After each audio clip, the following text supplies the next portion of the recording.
හරි ළමයි අපි දැන් අපි බලමු ගිය අවුරුද්දේ පේපර් එකට කලින් පේපර් එක මේ පේපර් එක ඇවිල්ලා කෙලින්ම අවුරුදු 4ක ජීත් ළමයි ටික එකට එකතු කරලා ලිව්ව පේපර් එක. හරිද?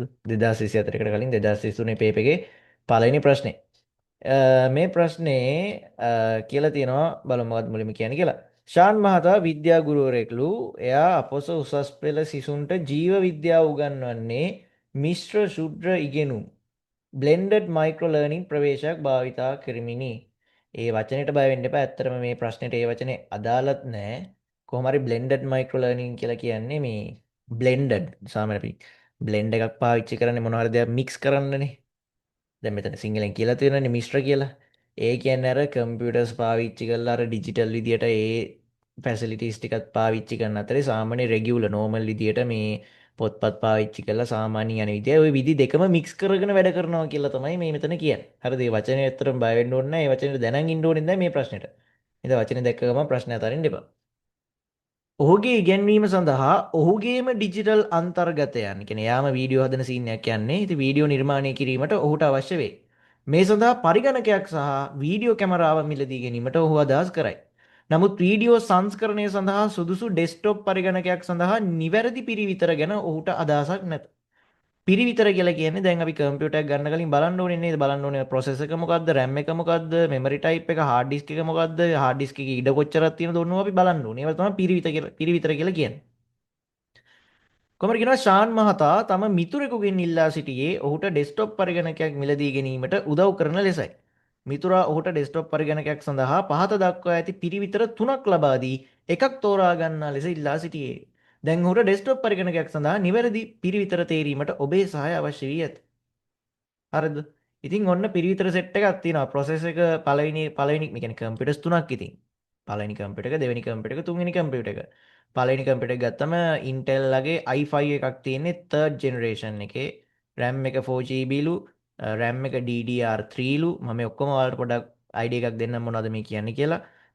hard disk එකේ type එක HDD ලු. ඒකේ ධාරිතාවය 500 GB. graphics තියෙන Intel HD graphics, Intel HD graphics, Intel HD graphics දෙක මම කොහොම කියන්නම්.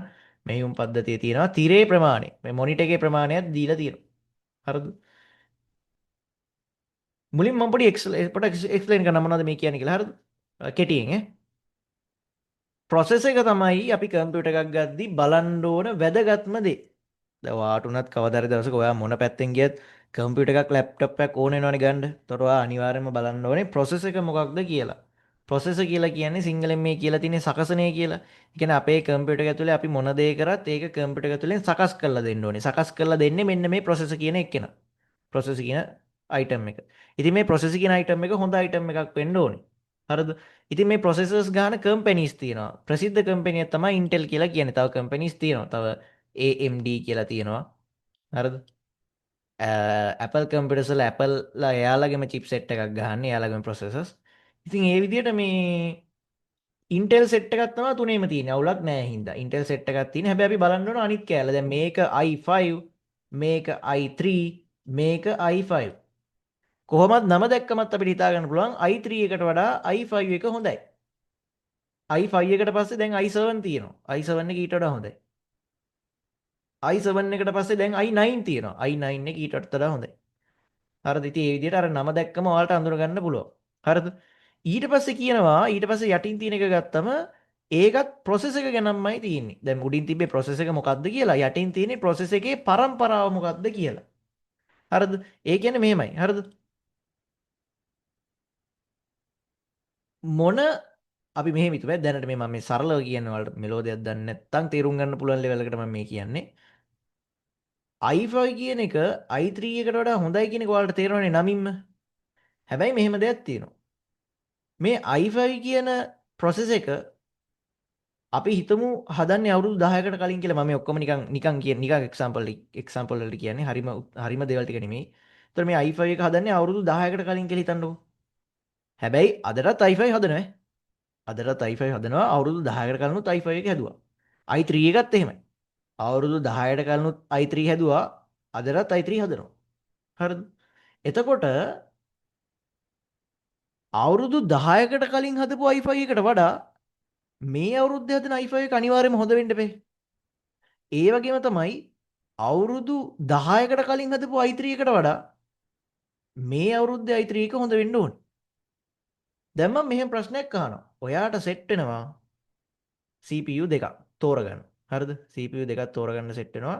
එකක් Intel i5 මම මේ බොරුවට මේ i5 කියන කෑල්ල හරි මම ඊටු ටික මේ බොරුවට ගන්න. හරිද? අපි ගමුකෝ 3rd කියලාම ගමු. 3rd gen. ජෙනරේෂන් එක 3. කියන්නේ ටිකක් පරණ එකක්.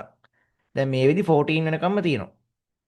හරිද? කියන්නේ 14 වෙනි ජෙනරේෂන් එක 14 වෙනකම්ම දැන් මේ වෙදි තියෙනවා. මේකත් එක්ක ඔයාලට හම්බ වෙනවා Intel i3 අලුත්ම එකක් 14 gen එකක් හම්බ වෙනවා. හරිද? මම අර කිව්වා වගේ දැනට නිකන් මේක තේරුම් ගන්න ලේසියට අපි මේක අවුරුදු වලින් හිතුවොත් අපි හිතමු මේක හැදුවේ දැන් මෙතන ગેප් එක ඇවිල්ලා 11ක්නේ. ඒතකොට මේක හදලා තියෙන්නේ අවුරුදු 11කට කලින් මේක හදලා තියෙන්නේ අවුරුදු 11කට පස්සේ. හරිද? හැබැයි දැන් මම ටිකකට කලින් කිව්වා 9න් අපිට තේරෙනවා i3 එකට වඩා i5 හොඳයි කියලා. නේ? 9න් අපිට තේරෙනවා i3 එකට වඩා i5 හොඳයි කියලා. හැබැයි බලන්න මේ i5 එක හදලා තියෙන්නේ අවුරුදු 11කට කලින්. මේ i3 එක හදලා තියෙන්නේ අවුරුදු 11කට පස්සේ. හරිද? ඕක මේ 3යි 14යි තියෙන එක පැටලෙනවා නම් මම නිකන් මෙහෙම කරන්නම්කෝ. i5 first gen එකයි හරිද? i3 එකේ 10th gen එකයි. හරිද? එතකොට i5 එක ඇවිල්ලා මේ අවුරුදු 10කට කලින් හදලා මේ මම කියන i3 එක මේ අවුරුද්දේ අවුරුදු 10කට පස්සේ තමයි හදලා තියෙන්නේ. එතකොට අපිට අර ඇත්තටම එකවරම අර මේ i3ද i5ද කියලා බලලා හොඳයිද කියන්නත් බෑ. අපි බලන්න ඕනේ කොයි කාලේ හදපු එකක්ද මොන ජෙනරේෂන් එකකද කියලා අපි බලන්න ඕනේ. එතකොට මේ දෙක කම්පෙයාර් කරලා බැලුවොත් අනිවාර්යයෙන්ම i3 එකේ තමයි ස්පීඩ් එක වැඩි. 9න් බැලුවොත් i5 ලොකුයි තමයි. හැබැයි i3 එක මේ i3 එක ඇවිල්ලා මේ අවුරුද්දේ හදපු එකක්. අලුත්ම ටෙක්නොලොජිස් දාලා ස්පීඩ් එක වැඩි කරලා පර්ෆෝමන්ස් වැඩි කරලා මේ අවුරුද්දේ හදපු එකක් තමයි i3 එක. අලුත් එකක්. හරිද? තවත් මේක මේ ජෙනරේෂන් කතන්දරේ තේරෙන්නේ නැත්නම් ඔයාලා දැනට නිකන් ඔලුවට දාගන්න මේ i5 එක ඇවිල්ලා 2006 හදපු එකක්. අච්චර පරණ නෑ 2010 හදපු එකක්. මේක ඇවිල්ලා 2020 හදපු එකක් කියලා ඔලුවට දාගන්න. අනිවාර්යයෙන්ම අවුරුදු 10කට කලින් හදපු i5 එකට වඩා මේ අවුරුද්ද ඒක 2020 අවුරුදු 10කට පස්සේ හදපු i3 එක හොඳ වෙන්න එපේ. ඒක එහෙම තමයි. හරිද? ඉතින් අපි ජෙනරේෂන් එකත් අනිවාර්යයෙන්ම බලන්න ඕනේ. ඔයා කම්පියුටර් එකක් ගන්න කලින් i5ද i3ද i7ද කියලා විතරක් බලලා මදි. ජෙනරේෂන් එක බලන්න ඕනේ. මෙතන ජෙනරේෂන් වලින් ගත්තොත් මේක තුන්වෙනි පරම්පරාව, මේක හතරවෙනි පරම්පරාව, මේකේ ආයමත් තුන්වෙනි පරම්පරාව තමයි තියෙන්නේ. හැබැයි මෙතන නම් අර මං කිව්වා වගේ අවුරුදු 10ක විතර ગેප් එකක් නැති හින්දා මෙතන එක අවුරුද්දක් වෙන්නේ නැහැ ගොඩක් වෙලාවට. මට ලොකු ગેප් එකක් නැති හින්දා තාමත් අපිට i5 කියන එක මෙතනින් හොඳයි කියලා ගන්න පුළුවන්. හැබැයි අපි බැරි වෙලාවත් හිතමුකෝ මෙතන තිබ්බලු මේ i3 එකේ තිබ්බලු 14 gen කියලා. අනිවාර්යෙන්ම i3 14 gen එක තමයි අනිත් දෙකටම වඩා හොඳ. මොකද සෑහෙන ලොකු ગેප් එකක්. කියන්නේ සෑහෙන අවුරුදු ගානකට පස්සේ කියන්නේ සෑහෙන ළඟදී හදපු එකක් තමයි i3 14 gen කියලා කියන්නේ. ජෙනරේෂන් එක අලුත්. හරිද? ඉතින් ඒතකොට මෙතන හැටියට නම් අවුලක් නැහැ නේ. මෙතන හැටියට ළඟ ළඟ යන සීන් එකක් තියෙන. මේකත් 3rd gen, මේකත් 3rd gen, මේකත් 4th gen. ඉතින් මේක පොඩ්ඩක් ඉස්සරහින් හිටියට, ඒ කියන්නේ අවුරුද්දක් විතර ඉස්සරහින් හිටියට i3 කියන එක අපිට නොගෙන ඉන්න පුළුවන්. ඊට වඩා මේ දෙක හොඳයි කියලා ගන්න පුළුවන්. ඔන්න වැදගත්ම පාර්ට් එක අපි බැලුවා process එක. හරිද? මම මේ කිව්ව දේවල් ටික ඒ විදිහටම නෙමෙයි තියෙන්නේ. මම අර ඔයාලට තේරුම් ගන්න පුළුවන් ඉන්න තමයි ඔය අවුරුදු එහෙම දාලා කිව්වේ. ඒ අවුරුදු වල එහෙම නෙමෙයි නැත්තම් මේවා ආවේ. කොහොම හරි ඊට පස්සේ බලන්න ඕනේ අපි RAM එක. හරිද? RAM එක කියලා කියන්නේ සරලවම මම කියන්නම් මේ වෙලාවේ අපි කම්පියුටර් එකේ මොන හරි දැන් කරන දේවල් ටිකක් තියෙනවා. දැන් මේ වෙලාවේ මේ WhatsApp එක ඔන් කරලා තියෙනවා. මම මේක ඔන් කරලා තියෙනවා. මේ play එක ඔන් කරලා තියෙනවා. presentation ඔන් කරලා තියෙනවා. Zoom එක ඔන් කරලා තියෙනවා. ගොඩක් දේවල් ඔන් කරලා තියෙනවා. හරිද? ඒ විදිහට මේ වෙලාවේ මම කම්පියුටර් එකේ ඔන් කරලා තියෙන හැමදේම ලෝඩ් වෙන තැන තමයි RAM එක. මම මේ ගොඩක් කෙටියෙන් කියන්නේ. හරිද? කම්පියුටර් එක අපි ඔන් කරලා තියෙන හැමදේම ලෝඩ් වෙන තැන තමයි RAM එක කියලා කියන්නේ. ඒ කියන්නේ අපි තව දේවල් ඔන් කරන්න RAM එක පිරෙනවා. හරිද? ඔහොම RAM එක පිරලා ගොඩාක් RAM එක ලිමිට් එක පැන්නට පස්සේ කියන්නේ ලිමිට් එක පයින් දෙන්නේ නැහැ. කොහොමද අපි හිතමු RAM එකේ ඉඩ තියෙන්නේ GB දැන් මෙයාලගෙන 4යිනේ. GB 4යි 3 නෑ මේකේ GB 8ක් තියෙනවා. හරිද? කොහොම හරි අපි හිතමුකෝ දැන් GB 4 RAM එකක් අරගෙන දැන් එන්න GB 3ක් වෙනකම්ම දේවල් පිරලා තියෙන්නේ. අවුලක් නැහැ හොඳට වැඩ කරන්නේ.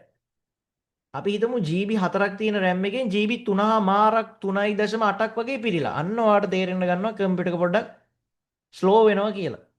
හිර වෙනවා බලා ගන්න පුළුවන්. ඒතොර ඒක වෙන්නේ ඔයා තව දේවල් එකවර ඕපන් කරද්දී. මොකද RAM එකට ගිහිල්ලා ඒ හැමදේම සේව් වෙනවා. මේ වෙලාවේ ඕපන් කරන හැමදේම RAM එකේ සේව් වෙනවා. RAM එකට ගිහිල්ලා ගබඩා වෙනවා. එතකොට මෙතන පළවෙනි කම්පියුටර් එකේ තියෙන්නේ 4GB, දෙවෙනි කම්පියුටර් එකේ තියෙන්නේ 4GB, තුන්වෙනි එකේ 8GB තියෙනවා. අනිවාර්යයෙන්ම තුන්වෙනි එක හොඳයි. මොකද දැන් තුන්වෙනි එකේ RAM එක වැඩි කියලා කියන්නේ මොකද්ද? මට එකවර වැඩ ගොඩක් ඕපන් කරගන්න ඉඩ තියෙනවා. ඒ කියන්නේ ඔයාලට සින්දුවක් අහන ගමන්, ගේම් එකක් ගහන ගමන්, ෆිල්ම් එකක් ඩවුන්ලෝඩ් කරන ගමන් ඔය ඔක්කොම කම්පියුටර් එකේ හිර වෙන්නේ නැතුව එකවර කරගන්න පුළුවන් RAM එකේ ඉඩ තියෙන හින්දා. දැන් මෙයාට වීඩියෝ එඩිට් කරන්න ඕනේ කියලා කිව්වේ. සාමාන්‍ය වීඩියෝ එඩිට් කරන software එකක් ගත්තම ඒකට RAM එකෙන් ගොඩක් ඉඩ යනවා. ඉතින් අනිවාර්යයෙන්ම 8GB තියෙන එක නම් හොඳයි. ඊට පස්සේ RAM එක ගත්තමත් අර දැන් process එකේ දැන් process එක බලලා අපි process එකේ පරම්පරාව බැලුවා වගේ RAM එකේ තියෙනවා type එකක්. DDR3, DDR4, DDR5 කියලා තියෙනවා, DDR1, 2 කියලා තියෙනවා. ඕක නම් ලොකුවට මේ හිතන්න දෙයක් නැහැ. ඔය ඉලක්කමින් අඳුර ගන්න පුළුවන්. DDR3 එකට වඩා DDR4 එක හොඳයි. DDR4 එකට වඩා DDR5 එක හොඳයි. හොඳයි කියලා මේක ඉතින් වෙන එකම දේ තමයි මේකේ ස්පීඩ් එක වැඩි වෙන එක. RAM එකේ ස්පීඩ් එක වැඩි වෙන තමයි වෙන්නේ. ඉතින් මෙතන නම් තුනම DDR3 තියෙන්නේ. ඉතින් version තුනම එකයි. අවුලක් නැහැ, ප්‍රශ්නයක් නැහැ. ඊට පස්සේ hard disk එක. hard disk එක ගත්තම hard disk එකේ වර්ගය මොකක්ද කියලා තියෙනවා. තුනම එකයි. තුනම HDD. එහෙනම් එතනත් අපිට compare කරන්න තරම් දෙයක් නැහැ. අපි හිතමු බැරි වෙලාවක් මොකක් හරි එක කම්පියුටර් එකක තියෙනවා HDD වෙනුවට SSD කියලා.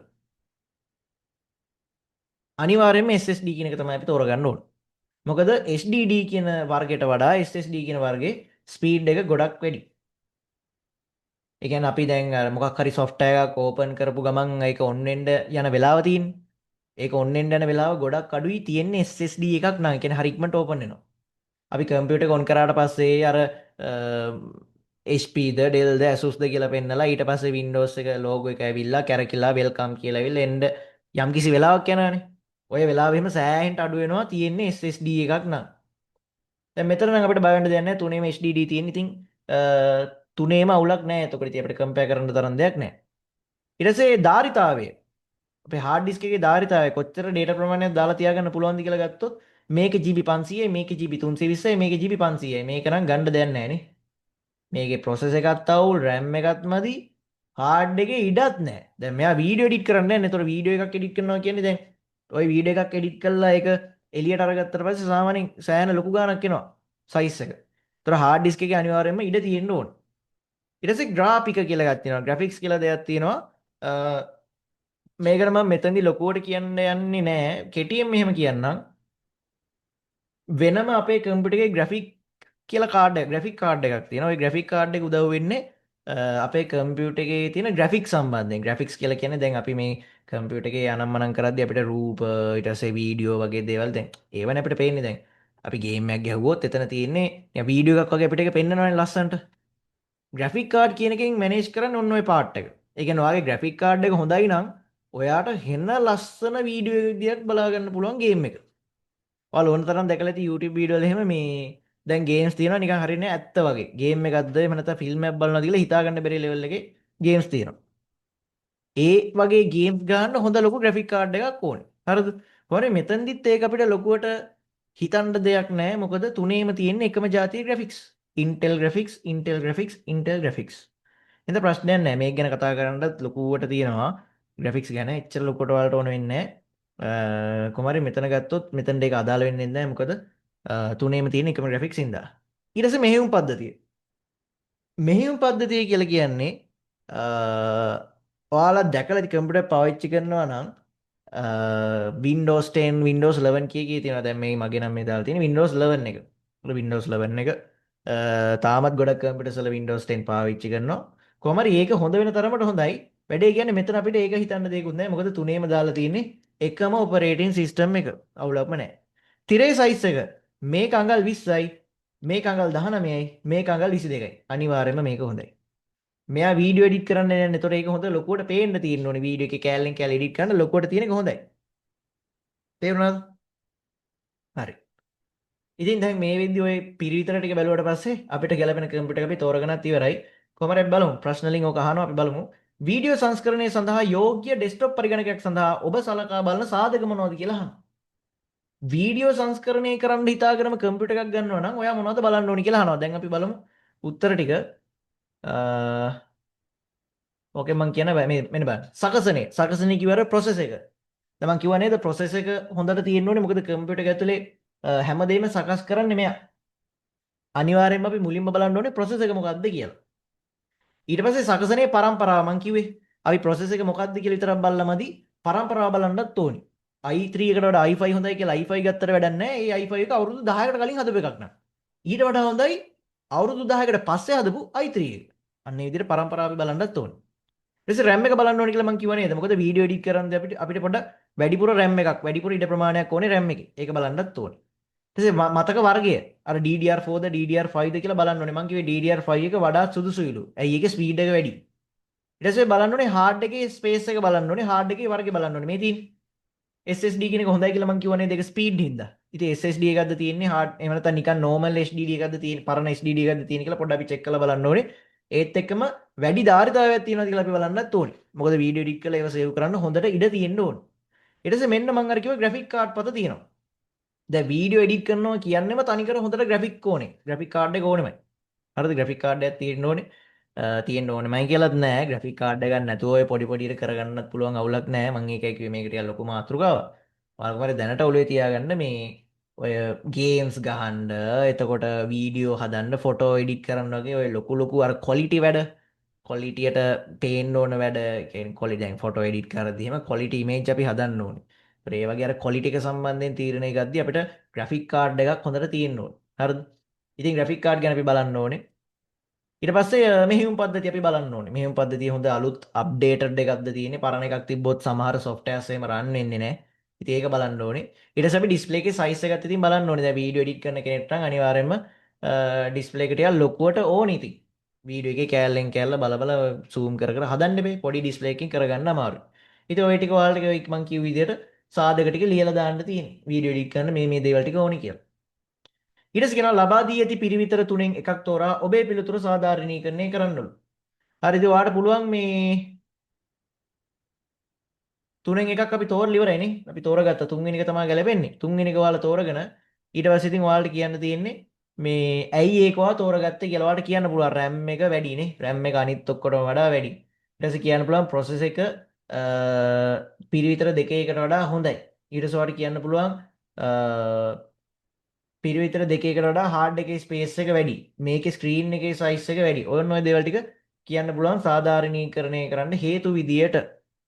ඊට පස්සේ ඔයාලට කියනවා සෑම පුරවැසියෙකුටම මූලික පරිගණක දෘඩාංග පිළිබඳ අවබෝධයක් ලබා ගැනීමට දිරිගන්වන වචන 150කට නොඅඩු ලිපියක් ලියන්නලු. ඉතින් ලකුණු 6ම හම්බෙනවා. ඉතින් මේක හරි ලේසියිනේ. අර දැන් හිතන්න බෑ ඉතින් රචනා විචාර ලියනා වගේ එහෙම ලියන්න ඕනේ නැහැ. ඔයාලට කරන්න තියෙන්නේ ඇත්තටම මේක ඇත්ත සිද්ධියන්නේ. සෑම පුරවැසියෙකුටම මූලික පරිගණක දෘඩාංග පිළිබඳ අවබෝධයක් තියෙන එක ඇත්තටම හොඳයිනේ. දැන් මම මේ කියාගෙන ගියපු දේවල් ටික උනත් ඇත්තටම ඕන මිනිස්සෙක් දැනන් ඉන්න එක හොඳයි. ඇයි? එතකොට එයාට කවදා හරි දවසක කම්පියුටර් එකක් ගද්දී කාගෙන්වත් අහහා ඉන්න ඕනේ නැහැ. අනික කම්පියුටර්ස් ටික ඔන්න කොහේ හරි ඔන්න ෂෝරූම් එක දාලා තියෙනවා. එතකොට ගිහිල්ලා මේ තියෙන පිරිවිතර ටික කියවද්දිම ඔයාලට තේරෙනවා මේ ලැප් එකට වඩා මේක හොඳයි. මේ ලැප් එකේ ගාන වැඩි. මේ ලැප් එකේ තියෙනවා මේ ලැප් එකේ නෑ. ඔන්න ඔය අයිඩියා එක ගන්න පුළුවන්. ඒ විතර නෙමෙයි ඔයා රැවටෙන්නේ නැහැ. කවුරුත් කාටවත් රවට්ටන්න බෑ. මේක හොඳයි මේක ගන්න කියලා ගණන් වැඩි එහෙම විකුණ ගන්න බෑ. හරිද? ඉතින් ඒ විදිහට මේ ඔයාලට පුළුවන් කට්ටියව දිරිගන්වන්න මේ දේවල් ගැන දැනගන්න දිරිගන්වන විදිහේ ලිපියක් ලියන්න පුළුවන්. ඉතින් මාකින් එක ගත්තොත් ඒකේ කියලා තියෙනවා මෙන්න මේ දේවල් ටික තියෙනවද කියලා බලන්න කියලා. මේ ඩිජිටල් යුගයේ පරිගණක අපගේ ජීවිතයේ අනිවාර්ය අංගයක් බවට පත් වෙලා තියෙන විදිය. ඇත්තට එහෙම වෙලා තියෙනවානේ අපි කොහෙ ගියත් මේ දේවල් දැන් තියෙනවා. හරිද? එන්න එන්න ඒක වැඩි වෙනවා. මූලික පරිගණක දෘඩාංග අවබෝධ කර ගැනීම සෑම පුරවැසියෙකුටම තිබිය යුතු කුසලතාවයකි. ඇත්තට මේක ලොකු මේ ස්කිල් එකක්. අද කාලේ හැටියට ඒ වගේ දේවල් දැනන් ඉන්නවා කියලා කියන්නේ ස්කිල් එකක් ඒක. ඒක වටිනවා. හරිද? මොකද මොන ශේෂ්ත්‍රෙන් ගියත් අපි කම්පියුටර් එකකින් වැඩ කරනවාමනේ. ගොවිතැන් කරත් දැන් කම්පියුටර්ස් ඕනේ. හරිද? එක එක දේවල් පාවිච්චි කරනවා. වල් පැල හිටවන්න, වල් පැල ගලවන්න, ඊට පස්සේ පැල හිටවන්න, ඊට පස්සේ ඔය අර ඔයාලා දැකලා ඇති ස්වයංක්‍රීයව මල් වලට මේ මල් නෙමෙයි. ගොයන් වලට එන වතුර කියන අයිටම්ස් තියෙනවා. ඔය ඔක්කොම ඉතින් කම්පියුටර්ස් ඕනේ. හරි තව ගොඩක් දේවල් තියෙනවා. ඊට පස්සේ ඒ දේවල් ටික ඔයාලට පැහැදිලි කරලා කියන්න තියෙන ඉතින්. මේ අවශ්‍ය විටකදී පද්ධතිය යාවත් කාලෙක අප්ඩේට් කරගන්න එහෙම ඒව ගැන දැනන් ඉන්න එක වටිනවා කියලා එහෙම දිරිගන්නන්න පුළුවන් විදිහේ ලිපියක් ලියන්න තියෙන්නේ. හරිද? හරි. ඉතින් ගොඩක් දුරට මම හිතනවා මේක ඇවිල්ලා දැන් ගිය අවුරුද්දට කලින් අවුරුද්දේ අපු ප්‍රශ්නයක් වුණාට මේ විදියට මේ පිරිවිතරවලට අදාළ මොකක් කර එකක් අහන්න ඉඩ තියෙයි කියලා අපිට කියන්න පුළුවන්. මේ චුට්ටක් ඉඳ මේ ප්‍රශ්නේ හොඳට බලාගන්න.